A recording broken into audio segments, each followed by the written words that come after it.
Hi and welcome to Beauty on Board, Voyage International Beauty Show on Yachting International Radio. Today we have got a very exciting episode waiting for us, so with that being said, let's jump into it. Laura, can you tell us a little more about yourself? Yes, I can. Hi, everyone.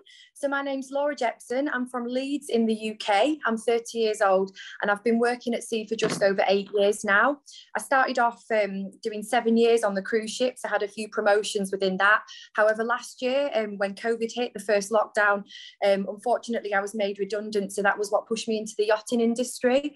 I've actually had about a year and a half on in yachting, and I've worked on a few different yachts. And I'm lucky enough to have travelled all over the world and done a lot of world cruising. So it was a really, really positive move for me. And it was just something nice that came out of COVID. I found a whole new world. That's amazing. Wow. Was it a big change for you moving from cruise ships to yachts? Was that an adjustment for you? Yeah, it was a really big change, to be honest, because like I said, I was 7 years on the cruise ships. I worked my way up from being spa therapist to managing a section of the jewellery shop to being senior management. So to go into yachting, I had to start at the bottom again. So it's ironic because it's very good money in yachting. It's kind of more money, but in terms of seniority, I had none when I went into yachting. So starting at the bottom, developing my skills and building myself up again from scratch. Would you recommend other stewardesses or individuals, for that matter, pursue a career in yachting, specifically as a stew masseuse or stew beautician? Yeah, definitely. I would say it's amazing. It's so rewarding. You get to travel all over the world. You become a jack of all trades. So not just doing all your beauty skills, you learn all sorts of other different skills from laundry, special care of different fabrics, upholstery. You learn food and drink service. And this is not just kind of what you'd expect in a restaurant or a bar. This is real, like silver service, working with VVIP clientele. It's just amazing. You learn all the deep cleaning and detailing, because I'm sure you've all heard when you go to work on a yacht, everything has to be absolutely perfect to the highest standard of perfection. Even a little bit about navigating and watch keeping. You learn all sorts. You help do the provisions. Sometimes you're even helping the chef in the galley. So you become a good all-rounder, and you deal with people from all different walks of life. You really do become so employable after working at sea, as there are so many learning curves and different situations that you get yourself into. For me personally, I found that I never really get rejected for jobs anymore. This is just kind of from my experience. Back in the day, you know, I'd apply for like sometimes 10 jobs and get 3 interviews. I usually get interviews for everything now, and the jobs that I go for, I can be more selective because they usually take me on because of all the experience. So I definitely, if you've got the qualifications, it's definitely something to look at, and it will get you far, definitely. Wow, that's amazing. It sounds like it opened a lot of doors for you personally. Yeah, it did. Yeah. And would you say that these skills and the things you learned and gathered over your yachting journey so far has prepared you for certain things or situations back at land or in your personal life? Can you use those skills in your personal life? Yeah, definitely. One of the positive things about yachting actually is it's just a small thing, but I learned how to fold things super neat. You know, when you go into designer shops and everything's folded perfectly, everything looks so crisp. So basically my whole house, all the rooms in my house, you know, even because I was just living with my mum recently, even her drawers are all ordered perfectly like that. It teaches you to be very precise, and you know, everything's got to be perfect and everything's got to be detailed, and everything's just super clean now. All my cupboards are very, very organized. I use drawer organizers. I'm just vacuuming all the time. I'm polishing the glass and the stainless. It sounds really sad, but it really does rub off on you, and people tell me I've got a beautiful house every time I come round. So it's just the little things like blanket folds as well. When people come to stay, folding the blanket into a flower. Yes. Oh, I would feel I would feel very special if I had to go visit a friend and they folded my blanket into a little flower. Yeah. That would be amazing. Yeah. What for you personally is the most challenging part about being a therapist on board yachts? So I actually really love my job being a stew masseuse. As with all jobs, you have got your good points and your bad points. I would give this advice to anyone who's starting out in the industry. It's long hours, longer than anything I've ever done before, even longer than the cruise ship hours. You really have to take care of yourself, because sometimes you'll be working 14, maybe even 16 hours a day. Saying that, you do get breaks, but you have to take care of yourself, sleeping well. I mean, sometimes you'll finish work at like 10 o'clock in the evening and you'll have to be up at 6 a.m. the next day. Obviously we have hours of rest, you know, we have designated hours of rest, but it's important to wind down, have a routine in the evening, I would say, and get that good night's sleep. I usually like to have about 6-7 hours. It doesn't sound like a lot, you know, 6-7 hours, even 5 is good, you know, when you've got a long day ahead of you the next day. Eating well, taking your vitamin tablets, because you can't just get off the boat if you're anchored somewhere. You can't just go and have a run or a walk. You're not really in the sunlight so much as a stew, because you're on the interior, so you're working inside a lot of the time. It's different to the deck boys that are outside all day getting all that vitamin D.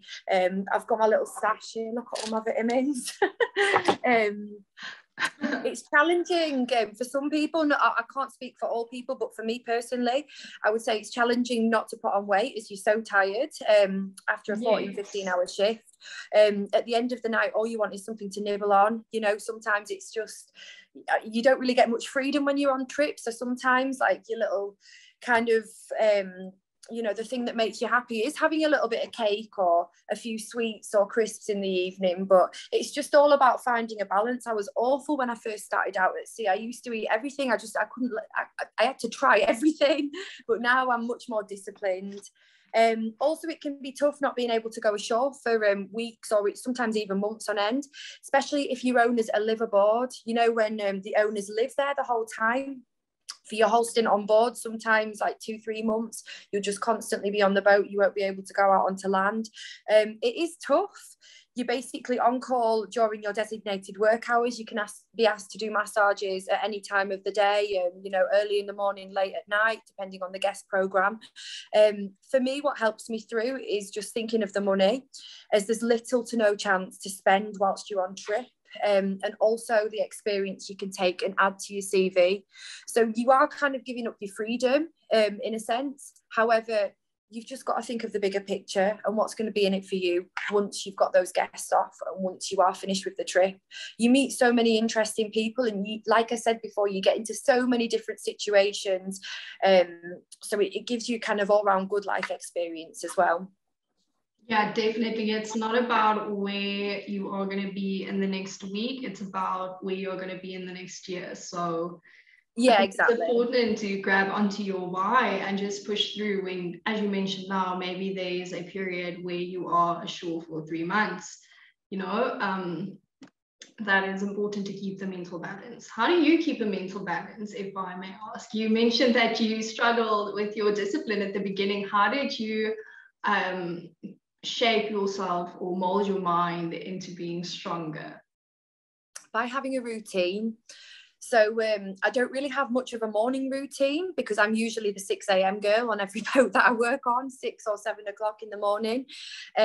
So, I mean, in the evening, I like to wind down properly and be able to sleep. That means getting off my phone early, not staying on my phone till 11 at night, you know, reading a book with the lights on low to make my eyes tired, doing a little bit of gentle exercise or stretching in the evening. That's something that I find it really, really important. And I find that I eat better when I'm exercising as well, because you think, oh, I've just done 100 star jumps or some stretching or whatever, I don't want to ruin it now by going to the crew mess and munching on whatever cake they've brought down. Exactly, I agree with you on that one. Definitely, when you get in those sweaty hours, you don't want to just nibble them away in 2 minutes. I agree with you. I feel the same way. I think also not all boats allow this, but quite a few of the boats that I've been on have allowed the crew to go and sunbathe during your break. And I mean, just being outside, getting that fresh air, getting a little bit of sun into your skin, it does me the world of good. I mean, you might not be able to do it, but it's a bonus, a big bonus if you can. Yes, especially if there are maybe days where you continuously only work in the interior and you don't get to go outside at all. Exactly. And I think that does happen, and sometimes you don't even notice that's happening, which is why that vitamin stash is so important. Yeah. What is something you wish you knew before you started your yachting journey as a stewardess and as a stew masseuse? Just in general, I think I wish that I'd have known how small the quarters are and how little you actually need to take with you. The rooms are tiny, very cozy.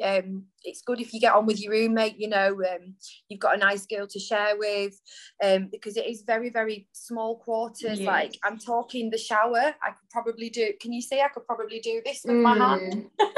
You end up sticking to the shower curtain, but it's it's nice to have a few outfits for evenings and weekends during the yard period when the guests are off and you have a little bit more freedom. However, you don't really need two large hard suitcases, like that's what I brought for my first couple, but you really don't need that much, and you end up going shopping in ports and buying things, and then you have to give things away or throw things, just don't overload. I would say like 3 or 4 nice outfits, because you will end up spending money in these places. Most people do. Yes, I think that's true, especially because it's a new experience. If it's a new place and you see something beautiful, something that's interesting, you're going to want to reward yourself. So I agree. Exactly. Because we work hard in this industry. Like, you do. It's good to save, but you have to don't deprive yourself. Treat yourself as well every so often. Yeah, it's all about balance. I mean, everything is in life, finding a balance. Yes, you can't just overwork yourself, especially in this industry, especially in the yacht and spa industry, and not reward yourself or praise yourself from time to time. That's important, to take a moment for yourself as well. Yeah. How do you think crew can support each other better and more often? Since we are living in such small quarters and we are working together all the time, how can we support each other better? I think by becoming aware of crew etiquette, so recognising when, for example, the night watch is sleeping, because there's usually one of the deck guys on night watch when you're on trip. So to be very quiet when using the crew areas, because there's always going to be 1 or 2 people that are down, people that are on their breaks. Learning to just keep your voice down, keep your steps light. When you're opening the door, just to do it kind of slightly. Don't do it too much, because then it wakes everyone up. Also recognising different personality types. You meet so many different people, like I said before, so many different people from different walks of life. When you're working long hours like this, it's kind of like a pressure cooker environment. Some people, they crave the social interaction, like me, as an antidote to a long day at work. Some people prefer to be left alone. They like to be quiet. You've just kind of got to gauge it with all the people you're working with, because you're all in this pressure cooker together. You don't want to irritate people. You want to get on with these people because they do essentially become part of your family on board. Your shipmates. We all have bad days sometimes and feel like we need a hug. I would recommend, to be that person to dish out the hugs. Your crew really do become your family on board, and it's nice to be that nice person that people can come to and to share things with. So I would say just generally being aware of crew etiquette, and also, whenever you've finished making your food, just wipe up, clean up, help the other departments if you can, because it all comes back to you in karma. That's such a good answer. Thank you so much for that, Laura. That's a very good answer. Respecting each other and really noticing each other's behavior and understanding each other as a person, getting to know each other and not just keeping each other at distance is really important. Thank you so much for tuning in on Beauty on Board, Voyage International Beauty Show on Yachting International Radio. This has been a great episode and I thank you for tuning in. See you next time. I'm Lelanie and I've been your host.